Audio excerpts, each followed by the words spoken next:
So I'm going to launch into the talk that I entitled Truthful Communication, the Foundations of Trust.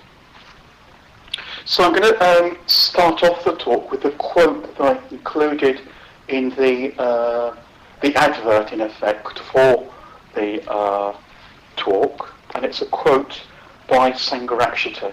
So just to be upfront, he's my main Buddhist teacher, and most of what I have to say today comes from him, really.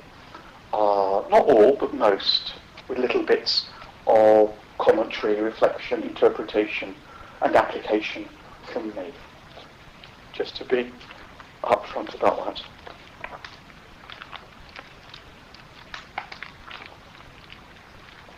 So he says, he has some words to say about untruthful speech. He says, untruthful speech cannot be a vehicle of communication, so that in any human society in which untruthful speech predominates, communication will break down. Without truthful speech, there can be no civilization and culture. Indeed, there can be no spiritual life and no spiritual community. Without truthfulness, society itself cannot exist, so that whoever is guilty of false speech, in fact, undermines the foundations of society. I'm just going to leave that there as a huge consideration for the consequences, or some of the consequences, of untruthful communication. So in Buddhism, speech is given equal weighting as the mind and the body. We may not meditate very much, if at all. We may not do much yoga, if at all, or Tai Chi. We may not read many books that are rich in compassion or wisdom, but we can't get away from the fact that we speak thousands and thousands of words every day. And very often what comes out of our mouths is a waste of energy. It's a waste of energy and is ethically and spiritually not valuable. Indeed useless. And it's for this reason that the Buddha bluntly declared, a person that is born with an axe in his mouth. He whose speech is unwholesome cuts himself with this axe. So it's very, very strong language, very graphic language, highlighting the consequences of unwholesome speech. And the Buddha, again and again in the scriptures, encourages us to avoid unwholesome speech and to practice skillful speech. In perhaps his best known teaching, the Noble Eightfold Path, there's a whole limb or stage just given to speech. And this stage covers 4 aspects or levels of what's called right or perfect speech. And it covers truthfulness, affectionateness, helpfulness, and harmonious speech. And this talk will be mostly focusing on truthful speech, but I'd like you just to bear in mind that broader context of right speech, i.e. loving speech, harmonious speech, and meaningful speech. I think one of the most basic and one of the most profound points to make about speech, one that seems sometimes strangely difficult to really take on board, is that my words and your words do have an effect. I think it's very, very easy to say, but to actually realise that as we're gushing out these thousands of words a day, it's a different ball game, basically. Our words don't just fall out of our mouths into an empty vacuum. Our words fall out typically into a social context of at least one other person or a group of people. And our words, as I say, have an effect, at the very least, on our own consciousness, and have an effect on the person or people to whom we're talking to. It is not true that the law of cause and effect, the law of karma, stops operating for us, because perhaps we feel that we're unworthy or that we feel that we're powerless. It's simply not true. Speech is a form of action, and as such has objective consequences out in the world. And there's a wonderful quote by a man called David Cooper in his book The Grammar of Living that I'd like to share in this connection. He says, or writes,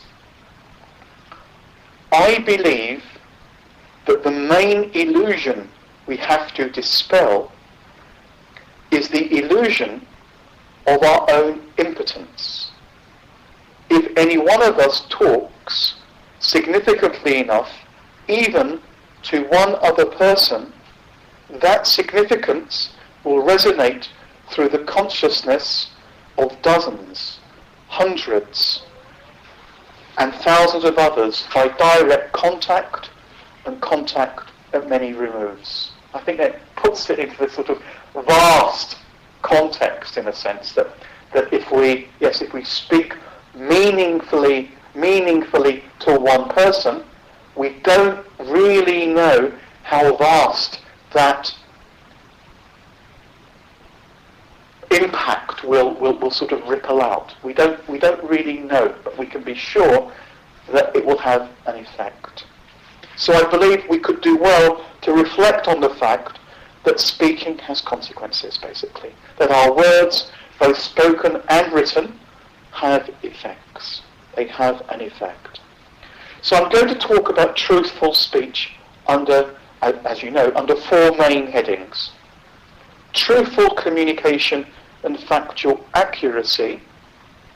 Truthful communication and the need to cultivate self-awareness. Truthful communication and other people. And lastly, talk or speech expressive of existential or spiritual truths. So first of all, truthful communication and factual accuracy. Truthful speech is the least attractive or the least sexy of the headings, but I think it's a radical consideration.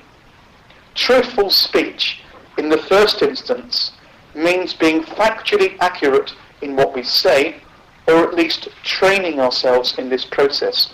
Training ourselves not to exaggerate, and training ourselves not to minimize.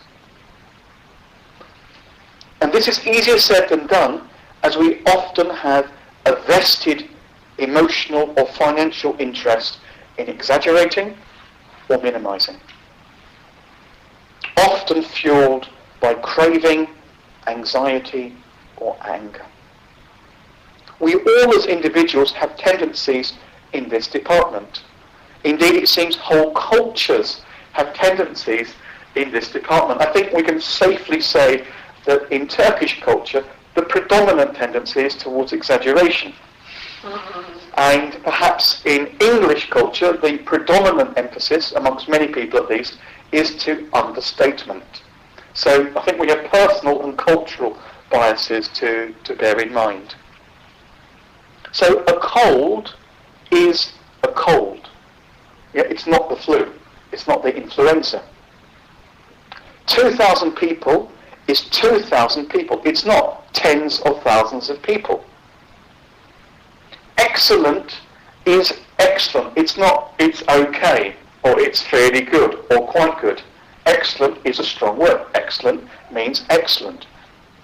Personally, partly because I think of my cultural conditioning and my dad, I've had to work very, very hard over the last 10, or work quite hard at least, I'm exaggerating, against this whole tendency towards exaggeration. There's a whole weight of habit there that I've needed to bring some awareness, attention, and a little bit of discipline to over the last 10, 15 years or so.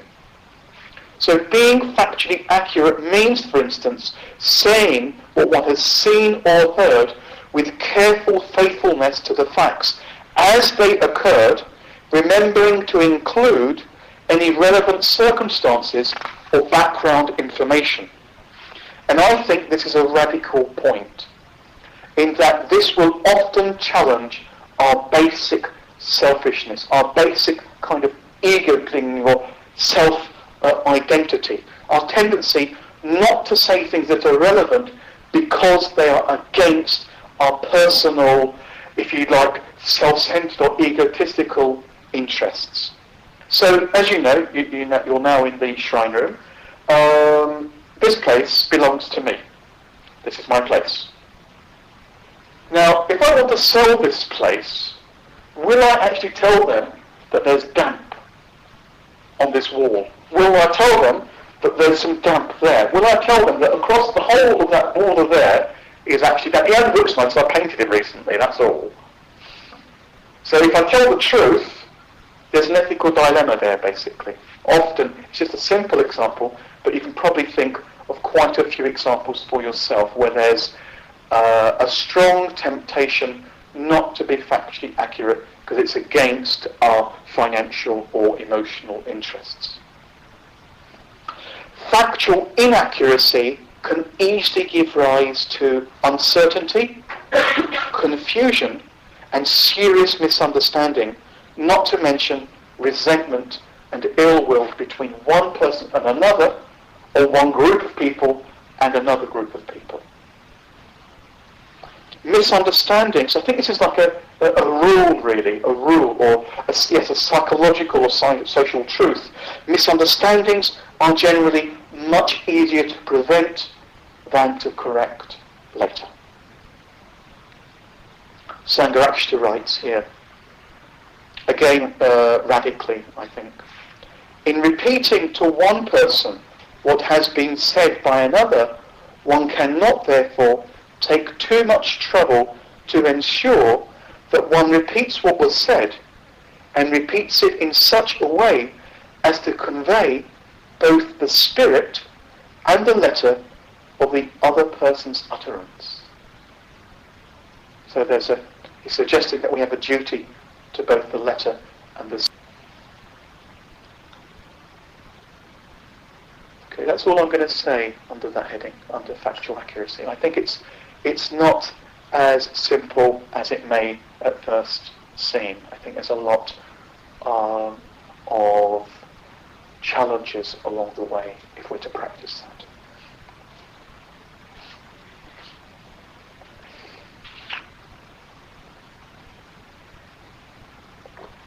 So moving on to the second heading, which is truthful communication and the need for developing self-awareness. Truthful speech is being factually accurate, and most of us are poor even on this very, very basic level. But on a deeper level, truthfulness is also psychological and spiritual. It involves an attitude of sincerity of heart. I want to really, really stress this point, that truthfulness involves or is imbued with a sincerity of heart. I think it's a beautiful expression, actually, a sincerity of heart. It means saying what you really think and what you really feel in its wholeness. And this begs a huge question. Do we really know what we think? Do we really know what we feel? And Sangharakshita, in answering these questions, gives again a radical response, not to say a slightly disturbing response. So be aware, it's about 2 or 3 paragraphs, just to sort of pace your listening. It's quite a lengthy quote. Most of us live or exist in a state of chronic mental confusion, bewilderment, chaos, disorder. We may repeat, as the occasion arises, what we have heard, what we have read. We may regurgitate it when we are required to do so, whether at the time of examinations in the case of students, or on social occasions in the case of other people. But we do all this without really knowing what we say. How can we therefore really speak the truth? Since we do not know what we think, how can we be truthful? If we want to speak the truth in the full sense, or at least in a fuller sense than is usually understood, we must clarify our ideas. We must introduce some kind of order into this intellectual chaos of ours.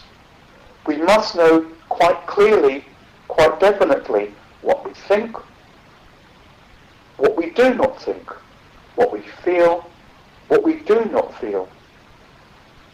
And we must be intensely aware. We must know what is within us, what are our motivations, what are our drives and our ideals. This means we have to be completely honest with ourselves. It means that we have to know ourselves. If we do not know ourselves in the depths as well as on the heights, if we cannot penetrate into the depths of our own being and be really transparent to ourselves, if there is not any clarity or illumination within, then we cannot speak the truth.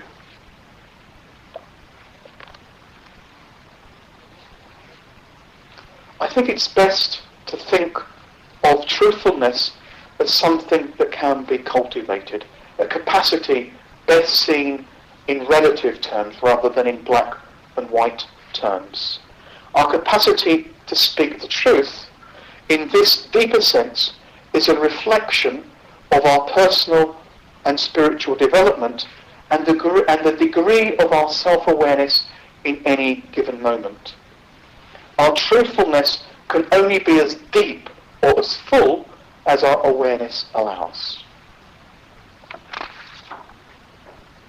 So, how can we cultivate or develop our ability to say what we truly think and what we truly feel? I'm just going to offer now a few ideas that may be useful. Probably the most basic and important point is recognizing that finding out what we think and feel is both possible and desirable in terms of our evolution as human beings, in terms of our human development. It means learning to ask ourselves questions, perhaps even dialoguing with ourselves, and learning to distinguish between conditioned thinking and views.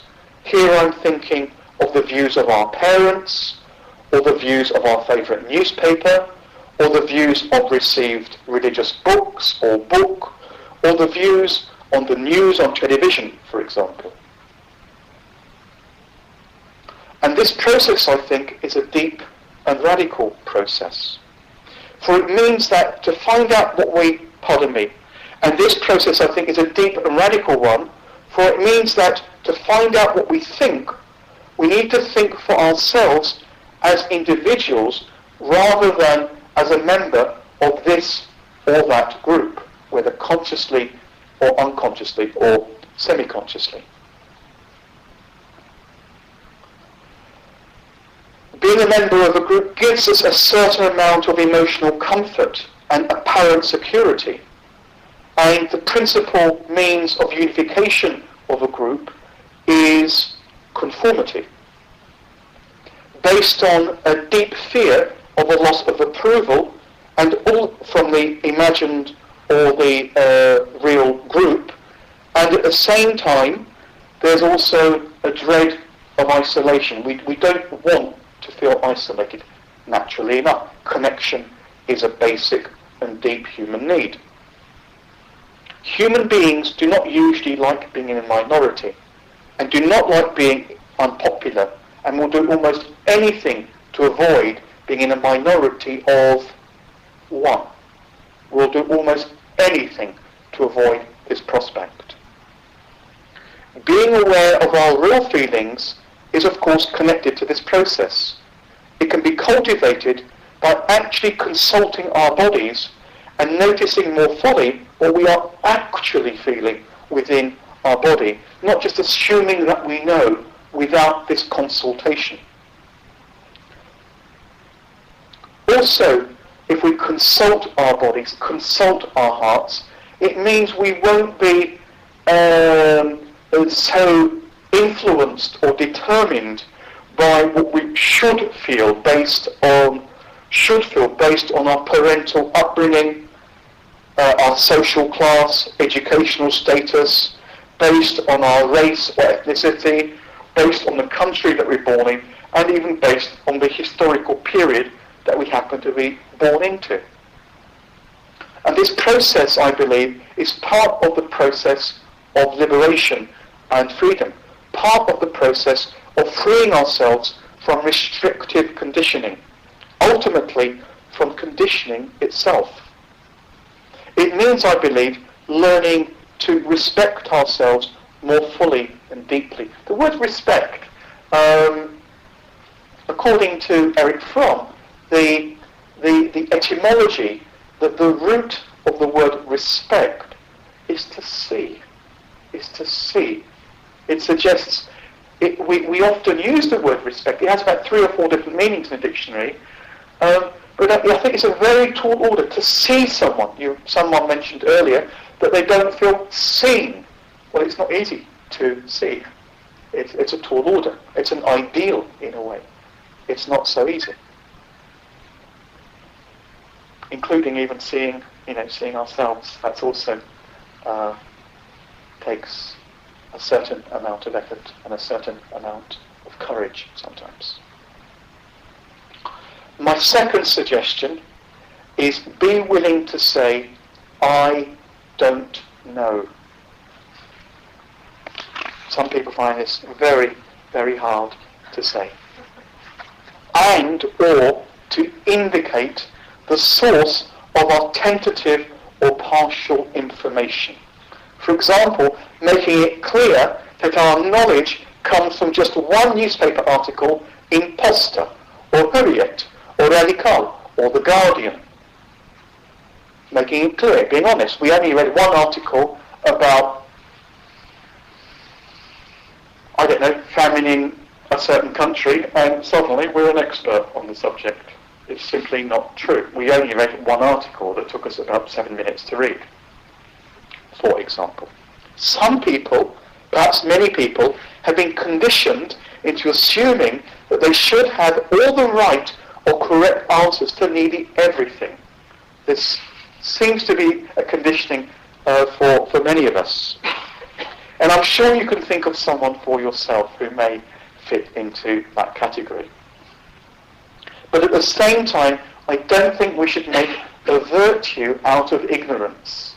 In other words, sometimes if we actually just pause for 5 seconds and 10 seconds and think, we can actually come up with the answer. So I'm not suggesting mental laziness here. Then again, we can take people's questions that inquire about our welfare and our health seriously, and as much as possible give an honest and appropriate answer. At least we can do this sometimes. Perhaps take a risk sometimes. How are you? As far as I'm concerned, this is a big question. This is not an easy question. How are you? And so I'm going to suggest that rather than automatically reaching for the fine thank you ready-made answer to make life really simple, easy and convenient, I'm going to suggest just from time to time, just take a risk when we can, when it feels appropriate, and just to say how we are. And even if someone might ask you how you are, well, you can stop. Actually, again, we can, spend just 2 or 3 seconds, 4 seconds, and actually investigate, how am I? And give a real live answer. And my own experience of doing this, people do find it a little bit strange, but very often what happens, not always, but very often, is that some communication happens. It's really, really simple. It's that, if somebody reaches out, someone takes a small risk to be a little bit more honest than usual, to be a bit more authentic than usual, what usually happens, or often happens, is that that person gets freed up to be themselves as well. It gives them encouragement or permission also to say, actually, I feel crap as well, for example, or I'm sad, or whatever, or I feel really joyful because, whatever. So that's my another suggestion, is to actually to take a risk and to give sometimes the shock of the unexpected releases real communication. And then again, some people find writing a useful medium to clarify their thoughts and their feelings. Objectifying our inner world in written words can help us develop awareness. I'm thinking here of all kinds of writing. Writing exercises, writing our life story, keeping a diary or journal. By that I don't mean a doom and gloom diary. And then again, it could simply be writing postcards and emails. Are we aware of the actual words that we're using? Do we actually mean the words that we are using? Are we being sincere, to come back to that word? It's been said that writing itself can be a spiritual practice because of this search for finding the truth, in a sense, or expressing oneself as truthfully as possible. So to briefly recap on these ideas for cultivating self-awareness, I've suggested we can do this by asking ourselves, what do I think, what do I feel? Honestly saying, I don't know, when this is appropriate. Taking other people's questions seriously when this seems appropriate. And lastly, I suggested that some people find writing useful for cultivating this faculty or this ability to be truthful. If we're in a position to speak the truth in this deeper sense, it is typically deeply satisfying and it can be a great relief. I'm sure we've all had the experience of great relief when we've been able to get something off our chest that we were perhaps worried, anxious or ashamed of for maybe 5 years, maybe even 25 years. That's possible. And to just speak somebody the truth without holding back. And very often what happens then is that energy gets liberated. And suddenly we feel much more human again. And we feel like, in a way, that we've either joined the human race, rejoined the human race, or just become more human. It can have this sort of therapeutic effect, if you like, being able to really communicate what's in your heart, what's in your mind, especially if before there was a huge barrier there.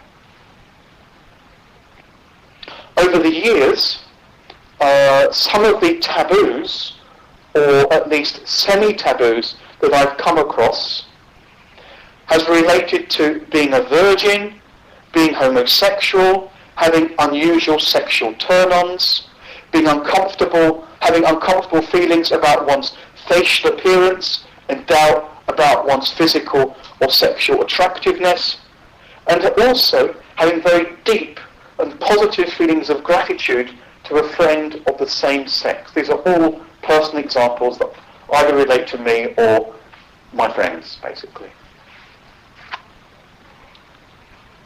Okay. Let me just take a breath there. Let's go.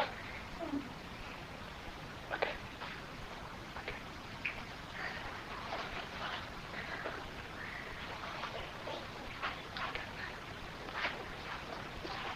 Okay, so we now come to the third heading, which is truthful communication and other people.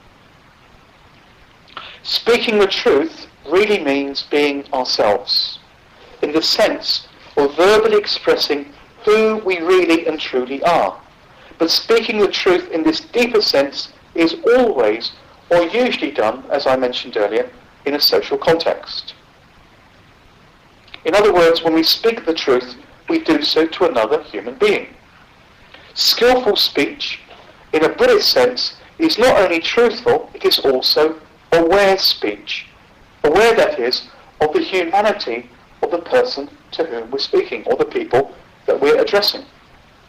Aware, for example, that they, just like us, have thoughts, that they, just like us, are centres of experience, and that they, just like us, want to avoid suffering, and they have just as much of a need for feeling loved and to love as ourselves.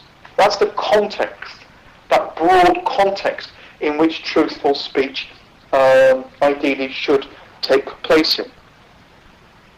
And I think one very basic dimension of this awareness of other is simply to look at them, to actually look at the person, give them a little bit of eye contact, at least from time to time. If we don't look at a person, how can we see their facial expression or what their eyes are saying? And here I have a little story. I have a friend who came from a large rural Irish family, and he used to be very reserved, basically, and very shy. And he once said, a long time ago now, that it took him 2 years to learn to give eye contact. And it took him a further 2 years to learn when not to. I think it's a beautiful point. The point isn't just eyeballing, the point is respect of sensitivity and awareness. And eye contact is usually an important part of that. Maybe not always eyeballing, but at least having some eye contact.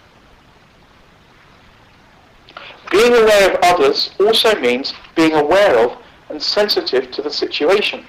For example, it's probably inappropriate or insensitive to try and have an in-depth or emotionally charged conversation with someone when they're driving a car or cooking some food. And more generally, we can be sensitive to not taking someone's time and energy when they are not freely giving it. I think another dimension of honest communication, especially perhaps with our friends, lovers and spouses, is seeking clarification when we're not sure about a meaning of a word, or we're not sure exactly what they said. We haven't really understood their point. And to sort of respectfully and with as much sensitivity as possible to actually seek clarification, providing it's not every 30 seconds, then that would be most irritating. They're probably the wrong person to be in a relationship with if that's the case anyway. Okay. Sometimes we may need to or want to give somebody or a friend some critical feedback or some critical information. And it's important to choose our time and place as appropriately as possible. I know from my own experience it's possible just to blurt out something insensitively without due regard to time or place. Just to sort of offload suddenly. But the Buddha sets a supreme example here. He says, whatever speech he knows to be factual, true, and helpful to an individual's spiritual development, but likely to be unpleasant and disagreeable to them, he is aware of the right time to speak. So, could you repeat that? Yeah, sure. So there's a list here. The Buddha says, whatever speech he knows to be A, factual, B, true, C, helpful, but unpleasant. He's aware of the right time to speak to that person. And I'd like to just talk about two more things under that heading. I'd like to talk about a sandwich. It's something I overheard, actually. I heard when I was visiting a couple of friends years ago, that if you want to give me some critical feedback about this talk, that you think is likely to be helpful to me, it's useful to put that, if you like, critical information in a sandwich of appreciation, or a sandwich of positive points. Something positive, something that's less palatable or disagreeable, and then something positive again. People can receive it so much easier if there's a positive, something that's a little bit tricky or unpleasant, and again, something positive. We thrive on appreciation, and we can usually more easily receive the critical information if we feel it's in this context of positivity or appreciation. And I think it's a really, really very simple, but really useful thing to bear in mind, whether it's in written form or the spoken form. The sandwich, I advocate the sandwich. Positive, something more difficult, positive, basically. And I think also under this heading of a truthful communication and other people is, I think, a huge theme, which is keeping our word. Keeping our word and keeping our promises. Why don't we keep our word? Why do we break our promises? I'm going to assume it's not because anyone's being insincere. That's not my assumption. Sometimes it's true. It is true sometimes. But I'm going to give us the benefit of the doubt that the intention is to keep the word or the promise. What happens? To give you a kind of fairly traditional kind of Buddhist account of that, there isn't just one Vajracaksu, or just one Peter, or just one Aishagu. There are a whole range of competing characters, energies, moods, feelings, etc. And the one that said, yes, I will see you tomorrow at 7 o'clock at da-di-da-di-da-di-da, is not the same person who at 6:55, call or message, text you to say,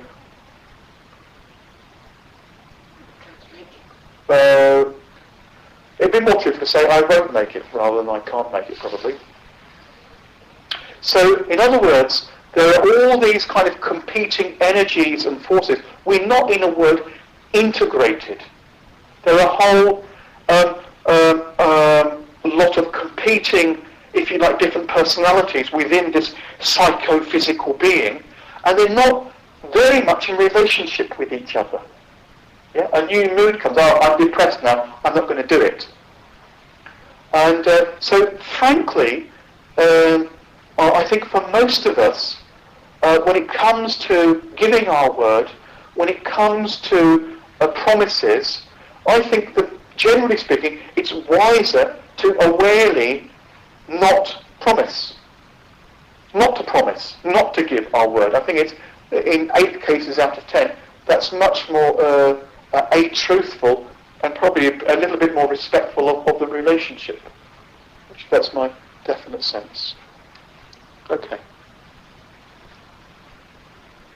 So keeping our word. So if we're going to make a promise, as far as I'm concerned, that's a major responsibility.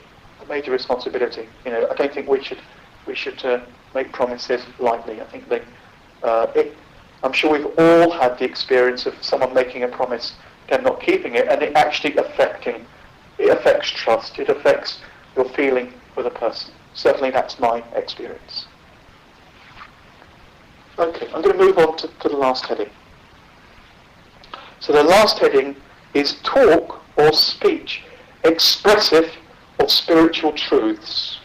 In some respects, I think this is the hardest heading to practice. As I alluded to earlier, probably the most simple yet deep truth is that actions have consequences, and that ideally we should speak in mindfulness of this truth. Our speech should be sensitive of this fact. Indeed, we could say that being responsible is acting with the awareness that actions have consequences. From a Dharmic or a Buddhist perspective, another truth is that life as we usually know it, samsara, to use the Buddhist word, conditioned existence, is imbued with unsatisfactoriness and imperfection. We can't expect fire to be anything other than hot. Suffering, or at least an element of suffering, is a normal and inevitable part of life. It's no use moaning, grumbling, and negatively complaining about the weather, the government, the traffic, or our friends having faults. Things frequently don't go the way we want them to. This is normal. Buses are not perfect. Computers are not perfect. The economy, most certainly, is not perfect. And our friends are not perfect. And certainly I, and probably you, are not perfect. There's, around the London Buddhist Centre in East London, where I spent many years, there's a Buddhist psychosynthesis counsellor there, and he sees quite a few of the local Buddhists for counselling, basically. I've seen him myself. And yes, his quality of attention and awareness when he gives it to you is wonderful to be on the receiving end of. And he's got this sort of wonderfully intuitive awareness that he confidently uses. And somebody I was living with in a Buddhist community saw him for about a year, maybe a bit more, and one of the expressions I remember that he said to this person I was living with is that the perfect man is the lonely man. So often, our quest to be perfect can actually lead to a sense of alienation, in a sense, from our sort of natural humanity. It can, in one way or another, lead to a sense of isolation. Naive perfectionism is obviously not helpful. So it's possible to speak with patient understanding of this fact, i.e. that things aren't perfect and will never be perfect. Though obviously this is much easier said than done, to speak in this manner, to speak with that awareness. The more open I am to imperfections in life, the happier I tend to be.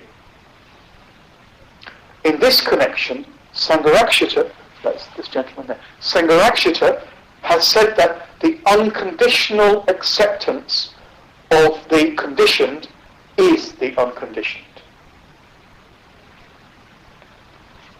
Alongside this fact of the normalness of dissatisfaction is that we have a capacity for awareness, a capacity or a potential to grow and develop as human beings. Indeed, Buddhism teaches us that we have a vast potential for experiencing and living from wisdom and compassion, and that ultimately that we have the capacity to become enlightened, or the ability to become Buddhas.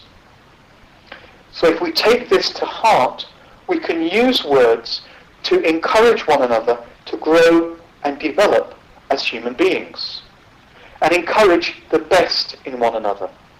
For example, we might express confidence in someone's ability to do something when they themselves are doubting that ability within themselves.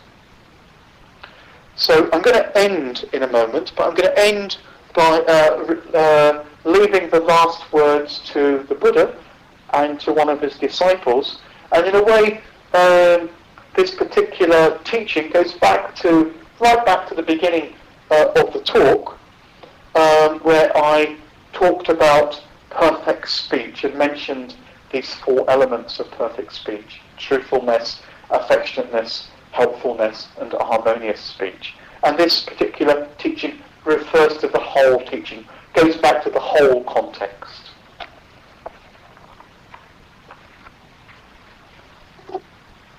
So it's about one side.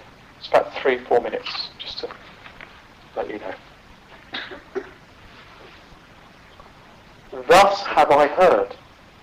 Once, when the Buddha was staying in the Jeta Grove near Savatthi, he said to his monks, "Speech, which has 4 characteristics, is speech well spoken, blameless and not censored by the wise, namely the speech of a monk who speaks only what is wholesome and not what is unwholesome, who speaks only what is worthy and not what is unworthy, who speaks only what is pleasant and not what is unpleasant, who speaks only what is truthful and not what is untruthful.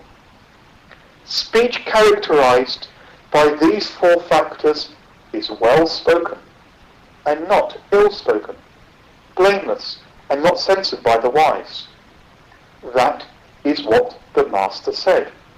And having said this, he went on as teacher to say this: "Wholesome speech, the saints say, is the foremost. One should speak what is worthy and not what is unworthy, and this is the second. One should speak what is pleasant and not what is unpleasant, and this is the third. One should speak what is truthful and not what is false, and this is the fourth." Then a monk called Vangisa got up from his seat and went up to the Buddha. He respectfully placed his robe over one shoulder and with his hands placed together asked the Master for permission to speak. Having obtained it, he spoke these appropriate words of praise. "Let us use words that do not cause us pain. Let us use words that do not hurt each other. Those truly are wholesome words. Let us use pleasant speech where the words make people glad, not resorting to evil speech. Let us use pleasant speech on others. The words of truth are immortal. This is an eternal nature. As the old saying goes, words of truth cannot die. And good people, they say, are well grounded in truth, welfare and virtue. And the words which the Buddha speaks, words that lead to blowing out, putting an end to suffering, are the worthiest words."